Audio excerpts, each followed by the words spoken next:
Hello मेरे प्यारे dear students, कैसे हैं आप सब लोग। तो रिवीजन टीचिंग गुरु चैनल पर एक बार फिर से आप सबका स्वागत है। तो आज जैसा कि आप लोगों से मैंने वादा किया था कि मैं आप सबका जो है 2023 का सारे सीरीज़ का सेशन लेकर के आऊँगा सोशल साइंस का। तो आज मैं आप लोगों के बीच सोशल साइंस का सारे सीरीज लेकर आ चुका हूँ।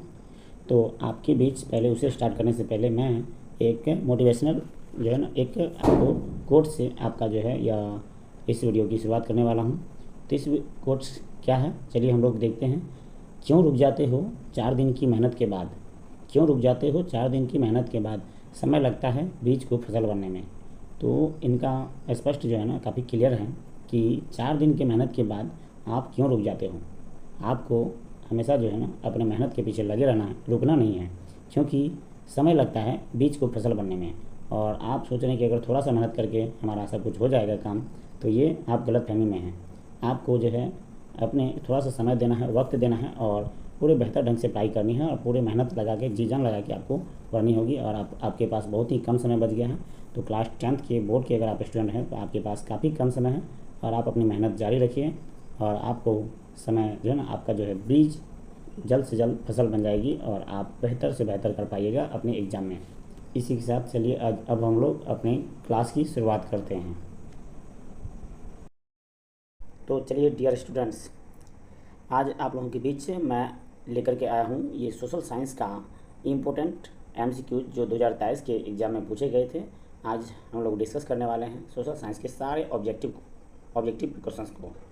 और आप देख सकते हैं कि सोशल साइंस जो है आपको थोड़ा सा मैं इसके बारे में बता देता हूँ कि सोशल साइंस कंपलसरी पेपर होता है क्लास 10th के लिए।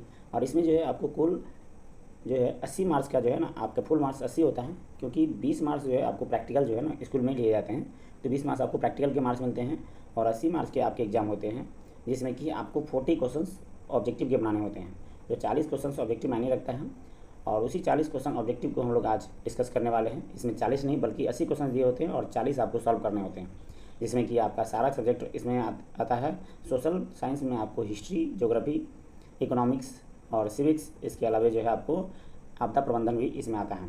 ये सभी सब्जेक्ट को मिला करके आपको कुल जो है 80 यानी कि 40 मार्क्स के ऑब्जेक्टिव बनते हैं। बाकी 40 मार्क्स जो है आपको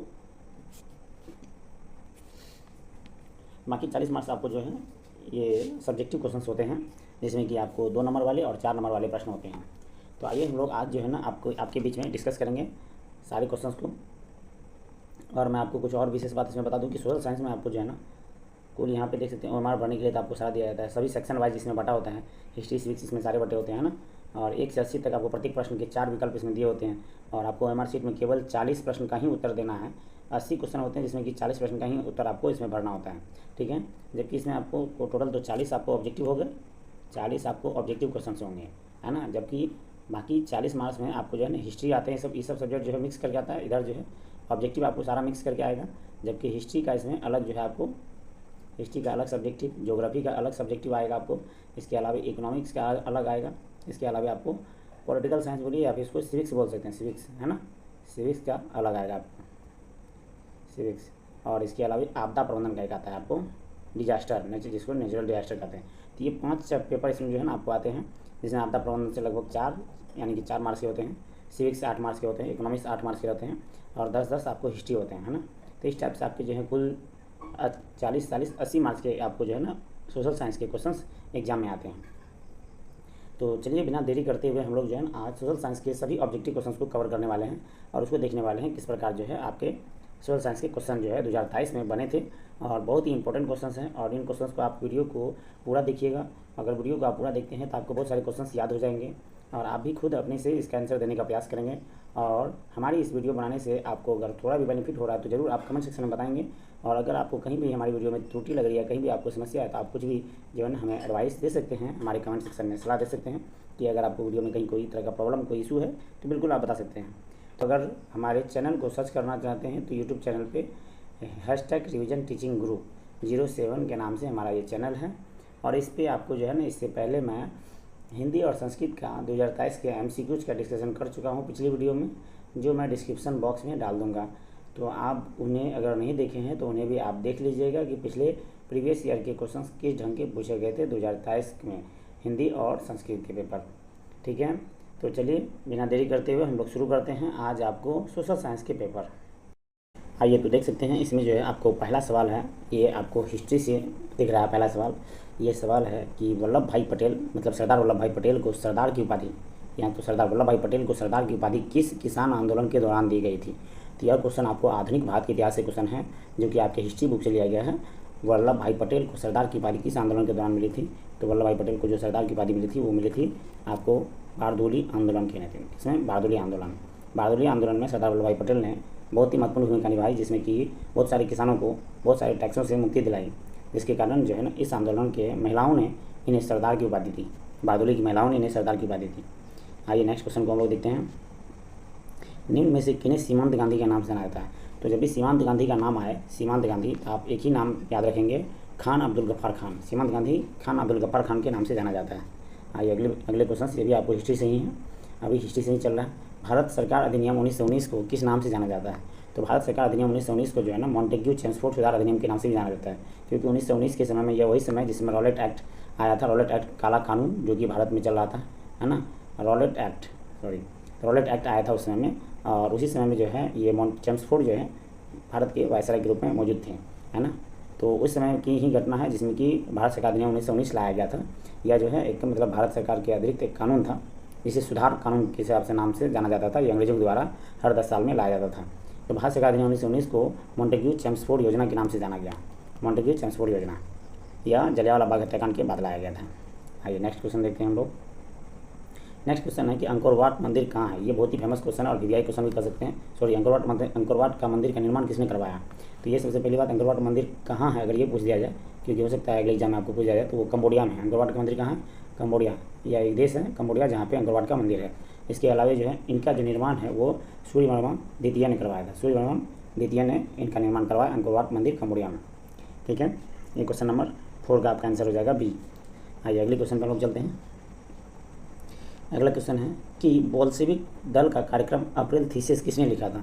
तो बोल्शेविक दल का कार्यक्रम अप्रैल थीसिस की बात करें तो यह लेनिन ने लिखा था। किसने लिखा था, लेनिन ने अप्रैल थीसिस कार्यक्रम लिखा था, जिसमें कि बहुत सारी चीज़ों के सुधार के बारे में लेनिन ने बात की थी, है ना। यह जो है रूस की क्रांति से जुड़ा हुआ है बोल्शेविक दल। तो 5 नंबर का जो आपका आंसर है वो हो जाएगा सी। आइए अगले क्वेश्चन पर लोग चलते हैं। क्वेश्चन है कि अंतर्राष्ट्रीय मजदूर दिवस कब मनाया जाता है। तो आप सभी जानते हैं 1 मई मजदूर दिवस के लिए फेमस है। 1 मई अंतर्राष्ट्रीय मजदूर दिवस मनाया जाता है। बहुत ही आसान क्वेश्चन कर सकते हैं। इसमें क्वेश्चन अगर अच्छे से पढ़ते हैं तो बहुत ही आसानी से आप इसको याद कर सकते हैं, और बहुत सारे क्वेश्चन। और मैं थोड़ा सा इसमें बता दूं कि ये तो क्वेश्चन आपके क्लास 10 के लेवल का है, जबकि इसी टाइप के क्वेश्चन को बीपीएससी वगैरह बहुत सारे टीचर या कॉम्पिटिटिव एग्जाम में भी क्वेश्चन पूछे जाते हैं। उसमें बस थोड़ा सा ऑप्शन के साथ वो छेड़छाड़ करते हैं, जिसमें कि कुछ ऑप्शन के साथ कन्फ्यूजन क्रिएट करते हैं, जिसमें कि इनमें से कोई नहीं या उपयुक्त में से एक से अधिक वाला ऑप्शन होता है। तो इसमें थोड़ा सा कन्फ्यूजन क्रिएट किया जाता है। बाकी क्वेश्चन तो वही होते हैं, उसी के आधार पर बनाया जाता है। तो इसलिए आपके लिए सोशल साइंस जो है क्लास 10 का काफ़ी इंपॉर्टेंट हो जाता है, हर एक कॉम्पिटिटिव एग्जाम के पॉइंट ऑफ व्यू से भी। ठीक है, हर एक कॉम्पिटिटिव एग्जाम के पॉइंट ऑफ व्यू से सोशल साइंस का हर एक पेपर काफ़ी इंपॉर्टेंट है। तो इसलिए इनके जो है ना सारे क्वेश्चंस को आप अच्छे से कवर करेंगे, जो आपको आगे भी काम आएगा। तो अगर आप क्लास 10 में हैं, पढ़ाई कर रहे हैं, तो सोशल साइंस को आप हल्के में नहीं लीजिएगा, इनको बहुत ही बेहतर तरीके से अच्छे से कवर कीजिएगा, जो आपको आगे बहुत ही काम आने वाली है। चाहे आपका एम कुछ भी हो, आगे कोई भी जॉब में आप जाना चाहते हैं, उस सेक्टर में आपको यह काफ़ी हेल्प देने वाला है। तो इसलिए इस सारे ऑब्जेक्टिव को आप अभी से अपने माइंड में अच्छे से याद कर लेंगे। आइए अगले क्वेश्चन है कि समाजवादियों का बाइबिल किसे कहा जाता है। तो समाजवादियों का बाइबिल किसे कहा जाता है। तो 7 नंबर का जो आपका आंसर हो जाएगा, समाजवादियों का बाइबिल दास कैपिटल नामक पुस्तक को कहा गया। समाजवादियों का बाइबिल, दास कैपिटल एक पुस्तक थी जिसकी रचयिता कार्ल मार्क्स थे। कार्ल मार्क्स ने इस पुस्तक को लिखा था, कार्ल मार्क्स। ठीक है, तो ये जो है कार्ल मार्क्स ने इस पुस्तक को लिखा और इसे समाजवादियों का बाइबिल कहा जाता है। आइए अगले क्वेश्चन, रक्त और लौह की नीति का अवलंबन किसने कहा था। तो भारत में रक्त और लौह की नीति तो सरदार वल्लभ भाई पटेल ने अपनाया था, जबकि रक्त और लौह की नीति का अवलंबन जो है बिस्मार्क ने किया था। और इन्हीं के जो है ना इन्हीं से प्रेरणा लेकर के भारत में सरदार वल्लभ भाई पटेल ने भी रक्त और लौह की नीति अपनाई थी।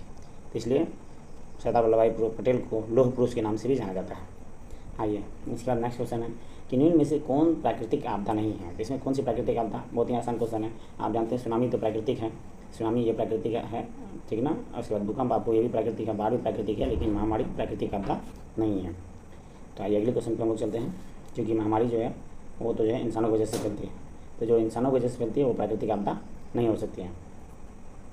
आइए नेक्स्ट क्वेश्चन है कि वर्ष 1934 में बिहार ने किस प्राकृतिक आपदा का सामना किया। तो वर्ष 1934 में बिहार ने किस प्राकृतिक आपदा का सामना किया। सबसे पहली बात करें तो बिहार तो सबसे ज़्यादा बाढ़ प्रभावित क्षेत्र के लिए जाना जाता है। किस क्षेत्र के लिए? बाढ़ प्रभावित क्षेत्र के लिए फेमस है बिहार, है ना। तो बिहार आप सोच सकते हैं कि इसका आंसर क्या होगा। लेकिन 1934 की घटना, ये कब की घटना है? 1934। तो 1934 में जो है ना बिहार में भूकंप भी आया था और बड़ी खतरनाक भूकंप था, वो प्राकृतिक आपदा आया था। बाढ़ के लिए तो चर्चित है मगर भूकंप आया था उस समय में, ठीक है। और बिहार में अगर बाढ़ की घटनाओं की बात करें तो 2008 की बाढ़ काफ़ी फेमस थी, मतलब काफ़ी ज़्यादा कह सकते हैं कि खतरनाक बाढ़ आई थी 2008 में।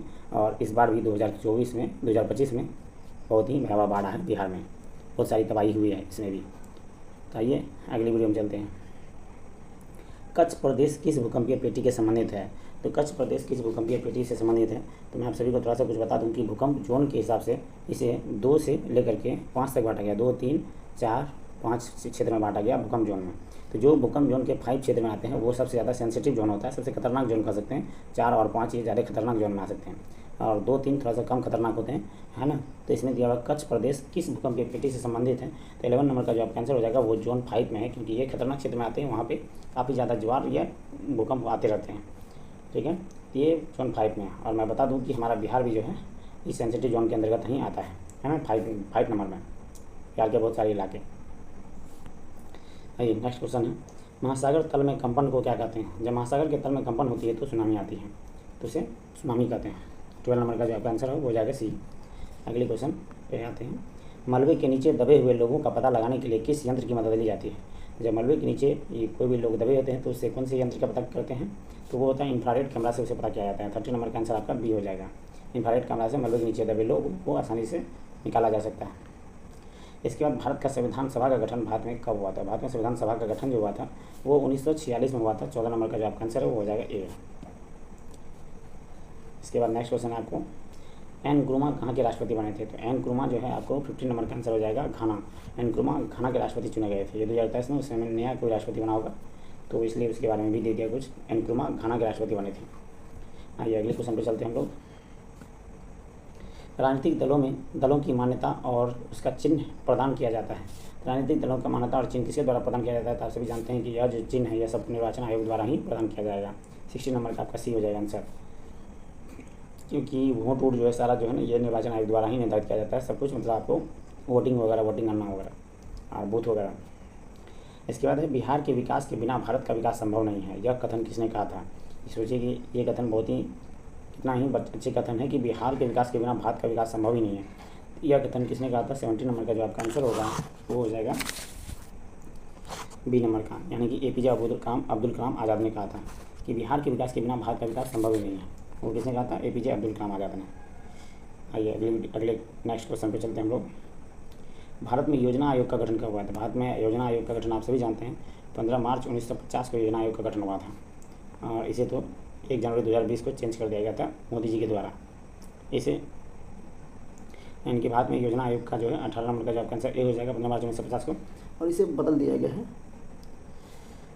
इसे नाम मुझे याद नहीं आ रहा है कि 1 जनवरी 1920 को इसे नाम चेंज कर दिया गया था, और तो मैं भूल रहा हूँ वो जो है ना, आपको याद है तो बताएंगे, मैं भूल रहा हूँ थोड़ा सा। चलिए ठीक है, नेक्स्ट क्वेश्चन पे हम लोग चलते हैं। कृषि का विकास करना किस पंचवर्षीय योजना का मुख्य उद्देश्य है? तो कृषि का विकास करना किस पंचवर्षीय योजना का मुख्य उद्देश्य है? तो कृषि का विकास करना 19 नंबर का जो आपका आंसर हो जाएगा वो पहली पंचवर्षीय योजना का मुख्य उद्देश्य था कृषि का विकास करना, ठीक है।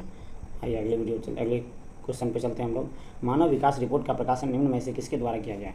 तो मानव विकास रिपोर्ट का प्रकाशन निम्न में से किसके द्वारा किया जाता है?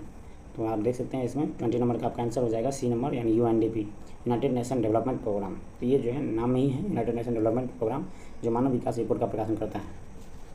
इसके बाद है, भारत का पहला मानव विकास रिपोर्ट किस प्रधानमंत्री द्वारा जारी किया गया था? तो भारत का पहला मानव रिपोर्ट किस प्रधानमंत्री द्वारा जारी किया गया था? तो इसका आंसर हो जाएगा अटल बिहारी वाजपेयी द्वारा जारी किया गया था। गरीबी के कुचक्र की धारणा किसने दी थी? तो गरीबी के कुचक्र की धारणा जो है किसने दी थी? 22 नंबर का रेगनर नक्स ने गरीबी के कुचक्र की धारणा दी थी। इसके बाद आइए, भारत की सर्वाधिक प्रति व्यक्ति आय वाला राज्य कौन सा है?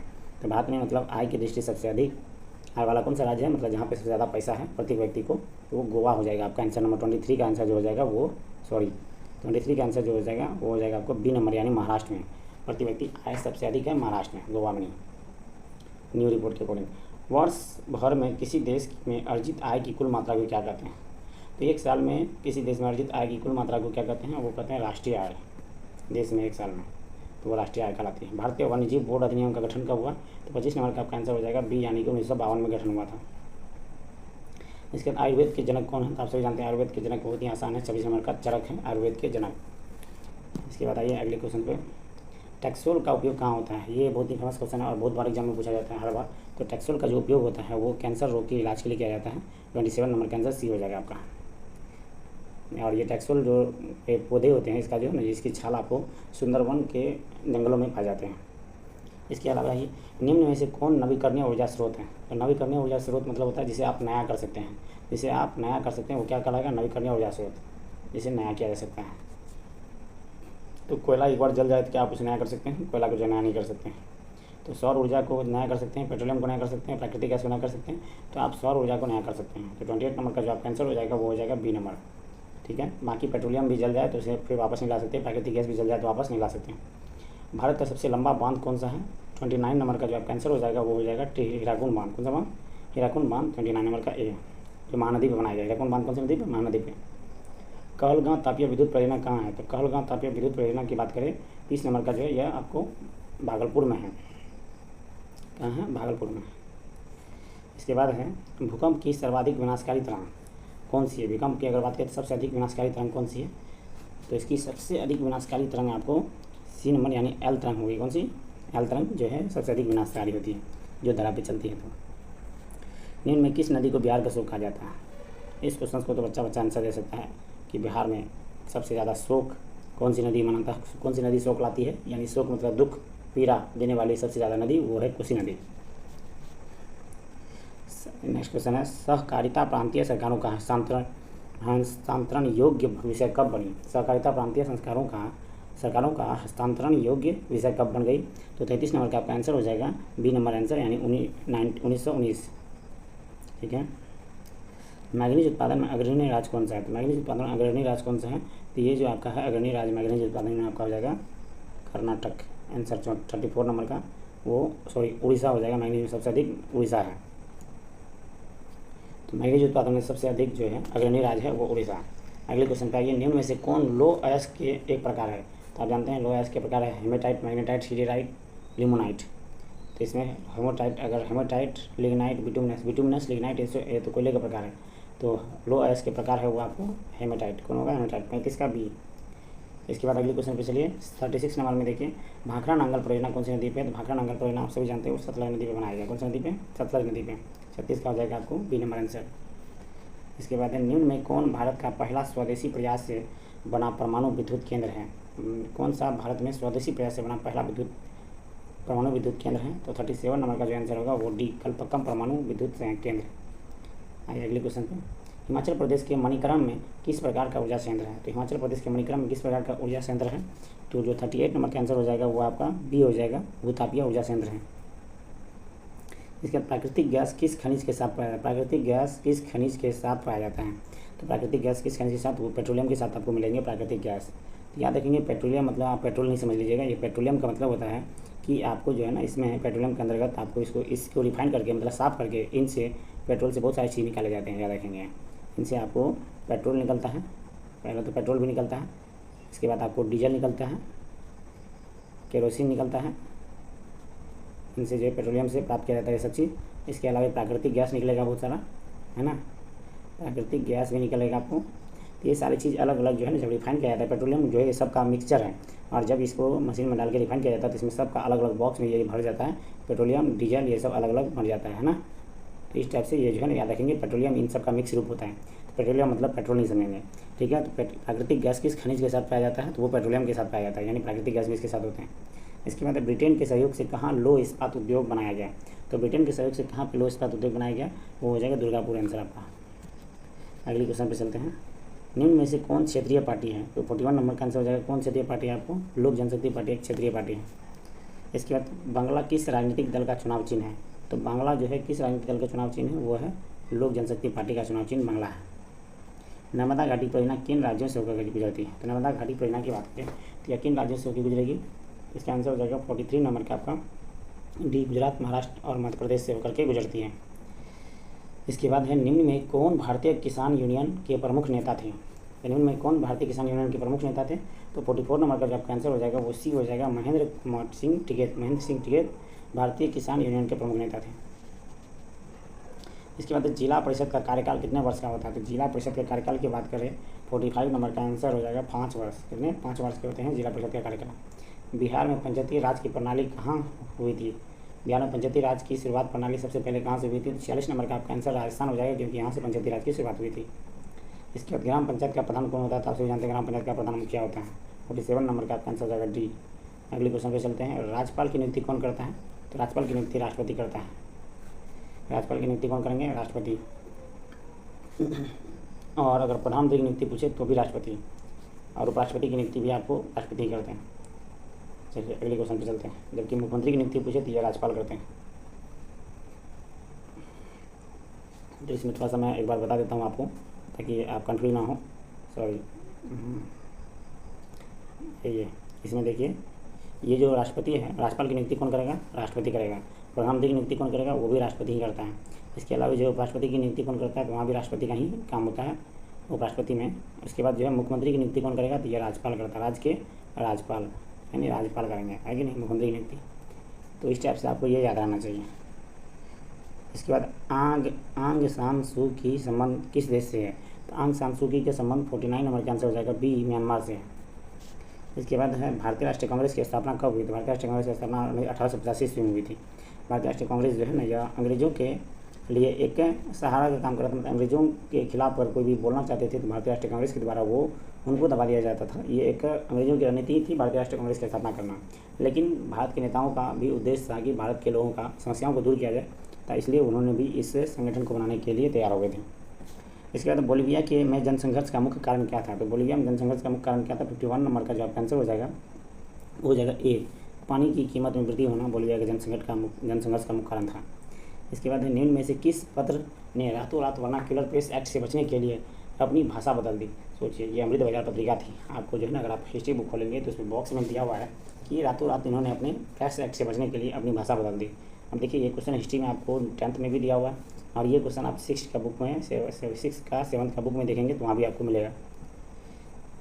तो आइए, सभी क्वेश्चन मतलब इन्हें लिंक होते हैं। तो विश्व में सर्वप्रथम मुद्रण की शुरुआत कहाँ हुई? तो विश्व में सबसे पहले मुद्रण की शुरुआत की बात करें तो 53 नंबर का जो आपका आंसर हो जाएगा वो ए हो जाएगा। चीन में सबसे पहले मुद्रण की शुरुआत हुई थी। आइए अगले क्वेश्चन पे चलते हैं। निम्न में से किस सम्मेलन में जर्मनी की क्षतिपूर्ति राशि को कम कर दिया गया था? तो कौन से सम्मेलन में ऐसा किया गया? जर्मनी की क्षतिपूर्ति राशि को कम कर दिया गया। 54 नंबर का डी, लॉसेन सम्मेलन की संधि में। इसके बाद है अमेरिका में न्यू डील किसने लागू की? तो आप जानते हैं अमेरिका में न्यू डील किसने लागू की थी? इसमें जो रूजवेल्ट थे, फ्रैंकलिन डी रूजवेल्ट, इन्होंने ही न्यू डील लाया था। 55 नंबर का बी आंसर। जॉन के ने किस मशीन का आविष्कार किया था? जॉन के ने इसमें से कौन सी मशीन का आविष्कार किया था? तो 56 नंबर का आपका आंसर हो जाएगा सी, फ्लाइंग शटल का आविष्कार जॉन के ने किया था। फ्लाइंग शटल का आविष्कार। इसके बाद है वर्नाक्युलर प्रेस एक्ट को रद्द किसने किया? तो वर्नाक्युलर प्रेस एक्ट को रद्द करने की बात आई तो ये लॉर्ड रिपन ने इसे रद्द कर दिया था। लॉर्ड लिटन लाया था, लॉर्ड रिपन ने इसे हटा दिया। इसके बाद है रूस में अल्पमत वाला दल क्या कहलाया? तो रूस में जो अल्पमत वाला दल था 58 नंबर का वो मेंशेविक कहलाया, और जो बहुमत वाला दल था उसे बोल्शेविक कहा गया। बाओदाई की सरकार कहाँ थी? अगले क्वेश्चन, बाओदाई की सरकार कहाँ थी? तो यह दक्षिणी वियतनाम में बाओदाई की सरकार थी। ठीक है, तो ये दक्षिणी वियतनाम में बाओदाई की सरकार थी। उसके बाद उत्तरी और दक्षिणी वियतनाम का एकीकरण कब हुआ? तो इन दोनों के एकीकरण की बात करें तो यह आपका आंसर हो जाएगा 1975 ईस्वी में। सी इसका आंसर हो जाएगा, सी यानी 1975 में। निम्न में से किसके योगदान से इटली का एकीकरण पूर्ण हुआ? तो इटली के एकीकरण में मतलब निम्न में से किसके योगदान से इटली का एकीकरण पूर्ण हुआ था? तो इसकी बात करें तो इसमें जो है आपको मैजिनी, काउंट काबूल तथा विक्टर इमैनुअल, इनमें सभी हो जाएगा। क्या हो जाएगा? ये तीनों इसमें शामिल थे, मतलब इटली के एकीकरण में ये सभी ने हेल्प किया था, इनमें सभी हो जाएंगे। आइए अगले क्वेश्चन को हम लोग देखते हैं कि हिगेल किस देश का दार्शनिक था? तो हिगेल की बात करें, हिगेल किस देश का दार्शनिक होगा? 62 नंबर का आपका आंसर हो जाएगा वो सी हो जाएगा, जर्मनी का। हिगेल किस देश का दार्शनिक था? तो वो जर्मनी का था। आइए अगले क्वेश्चन को हम लोग देख लेते हैं। जर्मन राइन राज का निर्माण किसने करवाया? तो जर्मन राइन राज की बात करें तो इसका निर्माण किसने करवाया? 63 नंबर का आपका आंसर हो जाएगा बी, यानी कि नेपोलियन बोनापार्ट ने जर्मन राइन राज का निर्माण करवाया, जर्मन राइन राज। अगले क्वेश्चन पर चलते हैं। अंतर्राष्ट्रीय महिला दिवस की घोषणा किन संस्था ने की थी? तो 64 नंबर का जो आंसर हो जाएगा वो बी हो जाएगा, संयुक्त राष्ट्र संघ ने। अंतर्राष्ट्रीय महिला दिवस की घोषणा की संस्था संयुक्त राष्ट्र संघ ने की थी। आइए अगले क्वेश्चन पे हम लोग चलते हैं। टका किस देश की मुद्रा है? तो आप सभी जानते हैं बांग्लादेश की राजधानी ढाका और इसकी मुद्रा है टका। बांग्लादेश ढाका, राजधानी टका। ठीक है, तो 65 नंबर का आपका डी आंसर हो जाएगा। इसके बाद आइए अगले क्वेश्चन पर हम लोग चलते हैं 66 नंबर का। तो बिहार में पहला क्षेत्रीय ग्रामीण बैंक कब स्थापित हुआ? तो बिहार में पहला क्षेत्रीय ग्रामीण बैंक की बात करें तो 66 नंबर का आपका आंसर हो जाएगा, वो सी हो जाएगा। 1976 ईस्वी में यह स्थापित हुआ था। अगले क्वेश्चन चलते हैं। केंद्रीय सहकारी बैंक किस स्तर पर काम करता है? तो जहाँ तक बात करें कि केंद्रीय सहकारी बैंक यह किस स्तर तक काम करेगा, तो यह जो है बी यानी जिला स्तर तक काम करता है। आपको केंद्रीय सहकारी बैंक किस स्तर तक काम करेगा? जिला स्तर तक। आइए अगले क्वेश्चन पर चलते हैं। इसके बाद है प्राथमिक कृषि साख समिति कृषकों को किस प्रकार जो है ऋण प्रदान करती है? प्राथमिक कृषि साख समिति कृषकों को किस प्रकार ऋण प्रदान करती है? तो 68 नंबर का जो आपका आंसर होगा वो होगा अल्पकालीन ऋण प्रदान करती है प्राथमिक कृषि साख समितियों को। अगले क्वेश्चन पे चलते हैं। 69 नंबर का आर्थिक विकास का तीसरा क्षेत्र क्या है? तो बात करें आर्थिक विकास का तीसरा क्षेत्र तो 69 नंबर का जो आपका आंसर होगा वो हो जाएगा डी नंबर, यानी कि सेवा क्षेत्र जो है ना आर्थिक विकास का तीसरा क्षेत्र माना जाता है। इसके बाद सरकार द्वारा लगाए गए अनावश्यक नियंत्रणों तथा प्रतिबंधों को हटाना क्या कहलाता है? तो सरकार द्वारा लगाए गए अनावश्यक नियंत्रणों तथा प्रतिबंधों को हटाना क्या कहलाता है? तो 70 नंबर का आंसर हो जाएगा आपको बी, उदारीकरण कहलाता है। इसके बाद अगली क्वेश्चन है कि विश्व व्यापार संगठन का मुख्यालय कहाँ है? तो यानी वर्ल्ड ट्रेड ऑर्गेनाइजेशन WTO ये जेनेवा में। कहाँ है? जेनेवा। 71 नंबर का आपका सी हो जाएगा आंसर। अगले क्वेश्चन पे चलते हैं हम लोग। वर्तमान में उपभोक्ता संरक्षण हेतु कितने राज्य आयोग काम कर रहे हैं? तो उपभोक्ता संरक्षण हेतु वर्तमान में कितने राज्य आयोग काम कर रहे हैं? तो वो है 35। टोटल 35 ऐसे राज्य हैं जिन्होंने काम कर रहे हैं, यानी कितने राज्य ऐसे हैं जो उपभोक्ता संरक्षण हेतु काम कर रहे हैं। अगले क्वेश्चन है कि हुगली औद्योगिक प्रदेश का केंद्र है। तो हुगली औद्योगिक प्रदेश का केंद्र क्या है? 73 नंबर का आपका आंसर हो जाएगा कोलकाता हावड़ा। कोलकाता से हावड़ा जो है हुगली औद्योगिक प्रदेश का केंद्र है। अगले क्वेश्चन है कि भारत का सबसे छोटा रेलवे जोन कौन सा है? तो भारत का सबसे बड़ा नहीं बल्कि सबसे छोटा पूछा, सबसे छोटा रेलवे जोन कौन सा है? तो 74 नंबर का जो आपका आंसर हो जाएगा वो बी हो जाएगा, उत्तर पूर्वी सीमांत रेलवे भारत का सबसे छोटा रेलवे जोन है। ठीक, अगले क्वेश्चन पे चलते हैं। फाल्टा विशेष आर्थिक क्षेत्र कहाँ पे स्थित है? तो यहाँ तक फाल्टा की बात करें तो यह विशेष आर्थिक क्षेत्र है और यह कहाँ पे स्थित है? तो 75 नंबर का बी हो जाएगा, पश्चिम बंगाल में फाल्टा नाम का जगह है।